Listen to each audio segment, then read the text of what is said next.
Appalachia, a word that evokes a whole passel of reactions. Everything from the beauty of a mountaintop to trailer parks, drugs, and about everything in between. The Appalachian Mountains are indeed the oldest mountains in the world. They once towered 30,000 feet into the air.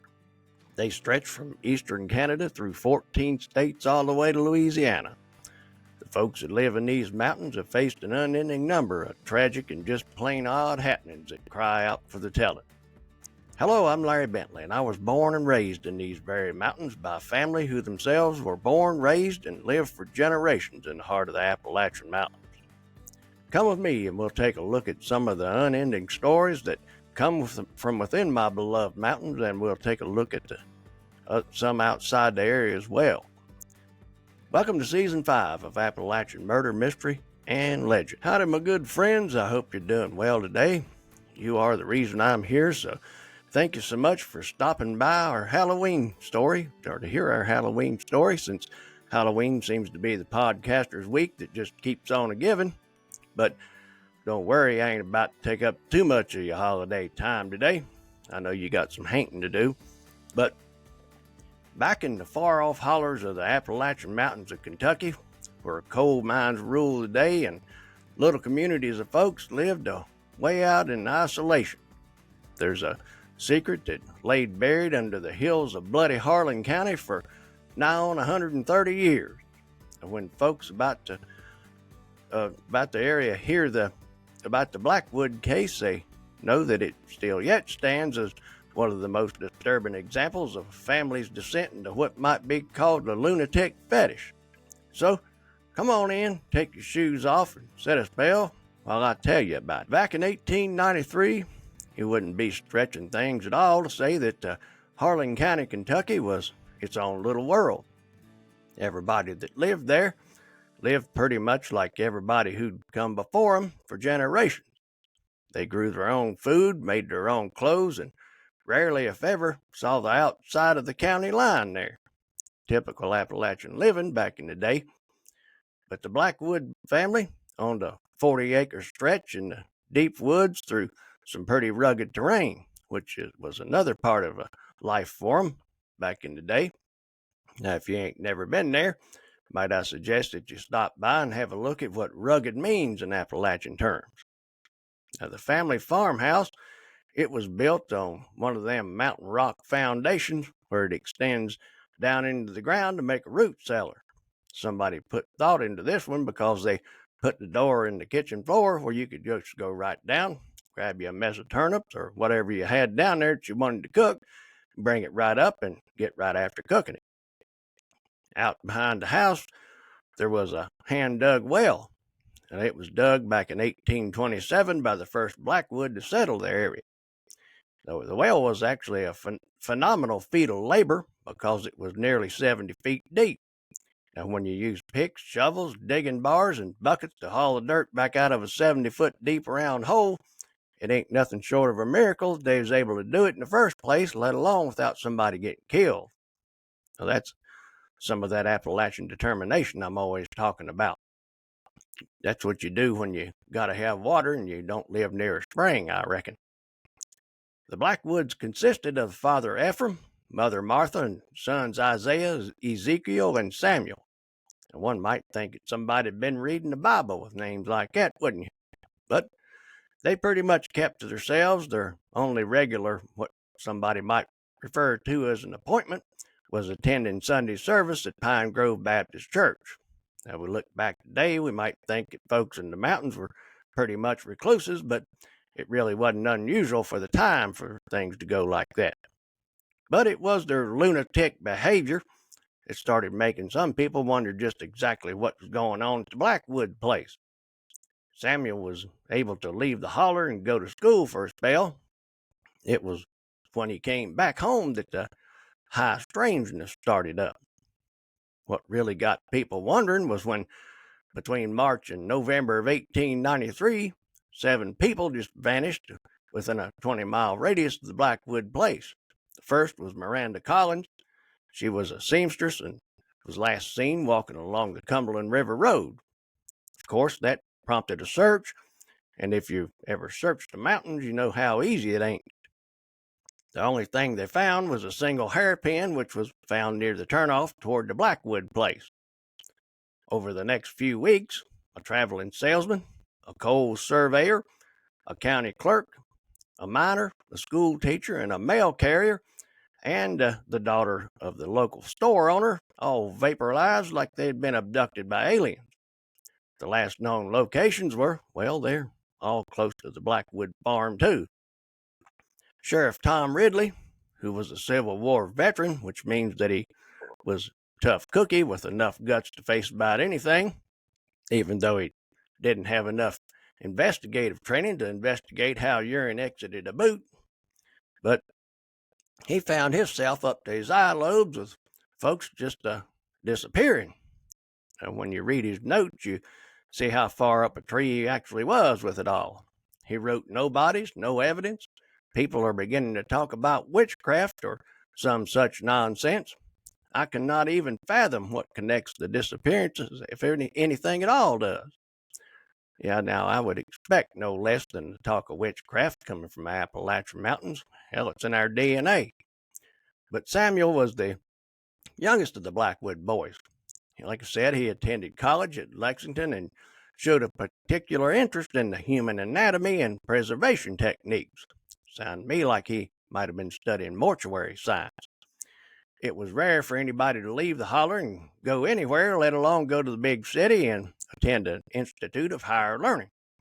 Now, probably paid for his tuition out of them old silver dollars fresh out of a mason jar that he dug up out of the backyard, if I had to guess. But he must have been what we call mountain rich.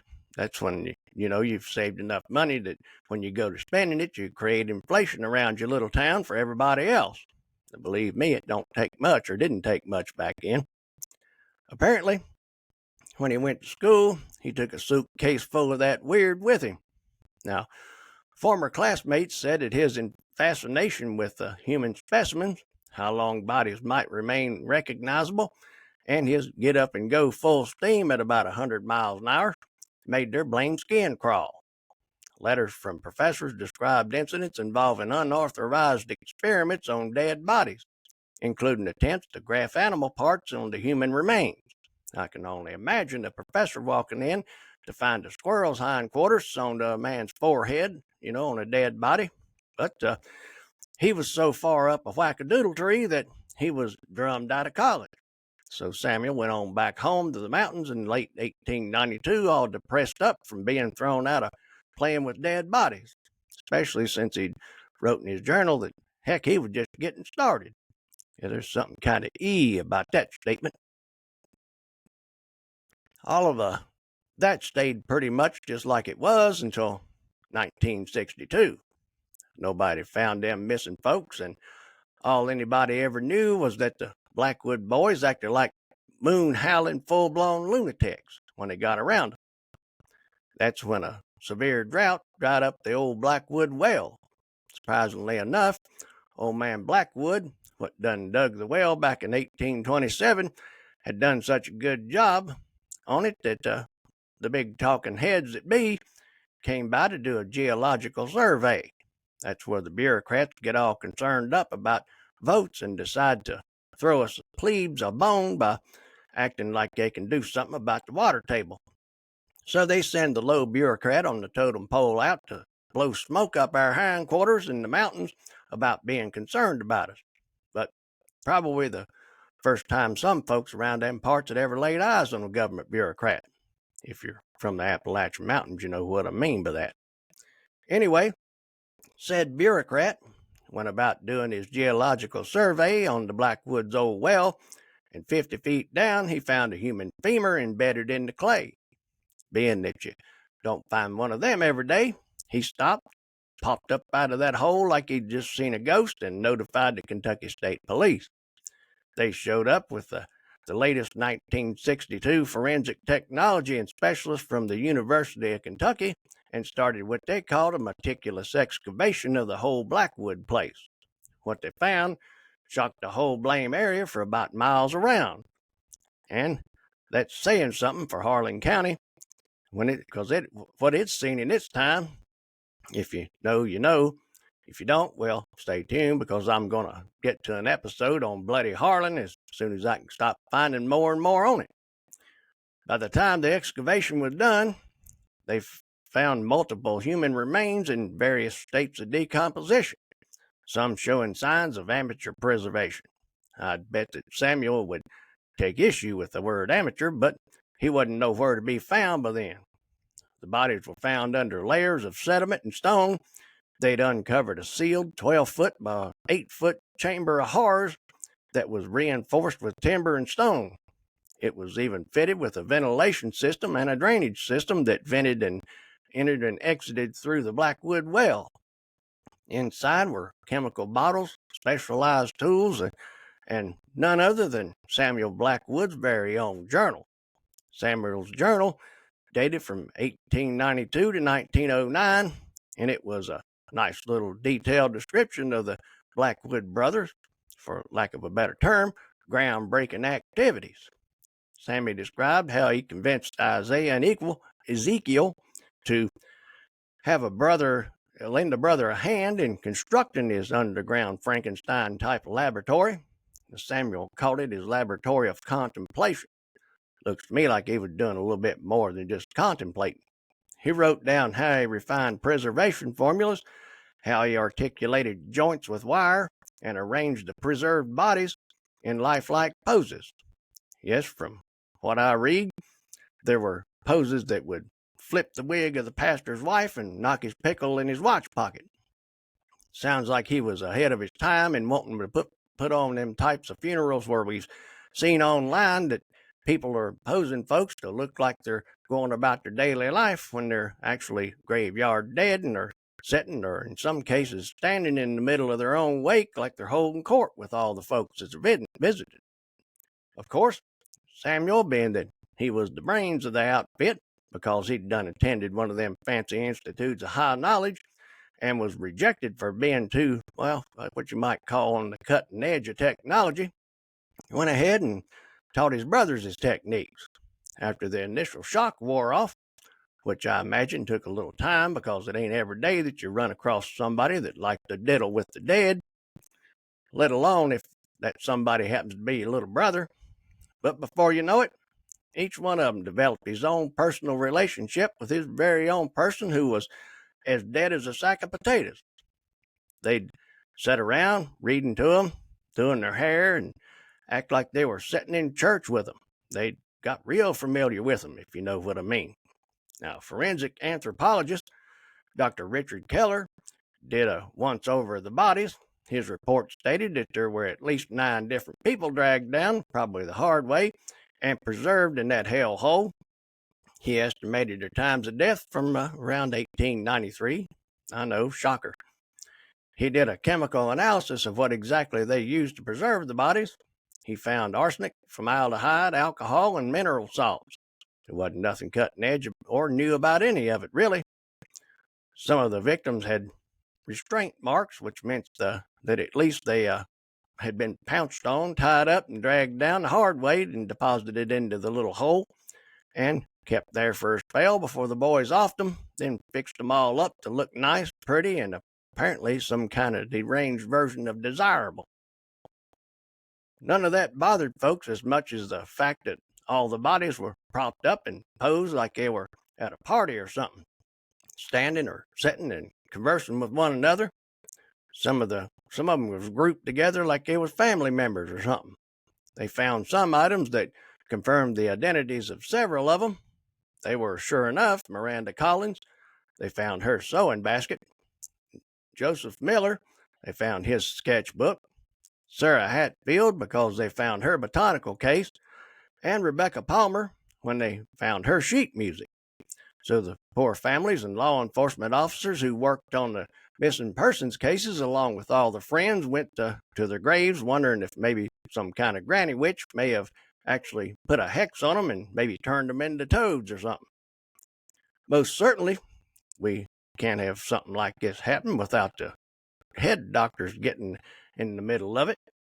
Dr. Harold Matthews and Dr. Elizabeth Harrington looked at everything that they had on it and figured that when folks live in isolated environments, for example, the Appalachian Mountains, deviant ideas that get thought up by a deviant of some kind, like Samuel, can become normalized in a family, and that leads to acceptance and even participation in the whole warped idea. Reclusive than they already were, probably missing church and spend all day down in the hole partying it up with the stiff.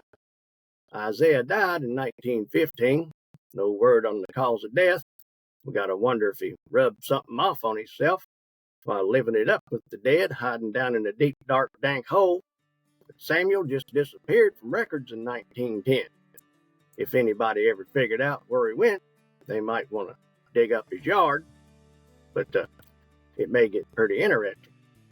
Ezekiel, well, he's the last one to be there in 1932 in the old home place, living in squalor and keeping a close watch over that well, which is what their underground dead body party hole was connected to. Now, he'd peer out at it with one of them brass telescopes. The Blackwood property finally ended up falling into ruin, being absorbed right back into the Appalachian Mountains. In 1962, after everything was done and everybody's done poking and prodding around on all the bodies, they were reinterred in a sealed cemetery plot there in Harlan. They filled the hole in with concrete, the well hole that is, and archived the case, which means they wrote it all down, stuck it in a file, and tried to forget about it. Today, the site ain't much more than a patch of woods in the Daniel Boone National Forest. If you're walking around out there and you know just where to look, you can find an old foundation, maybe up on each other, maybe one rock be on top of the other here or there, but it's still the old foundation stones from the house, and maybe a depression in the ground where the well and the little chamber of horrors was. Of course, as with always, all these things that happen in the Appalachian Mountains, you could just go out and let the shadows and the screams that live there to this day lead you right to it. Hope you got something out of our story today. If you did, please rate and review the podcast. And if you're watching on YouTube, Spotify, or Rumble, throw us a like, and don't forget to subscribe or follow wherever you watch or listen. Come on over to Appalachian Murder, Mystery, or Legend podcast on Facebook, where we talk Appalachian about anything else you want to talk about. I'll be back real soon with another Appalachian Murder, Mystery, or Legend. Till then, happy Halloween, and I'll see you then.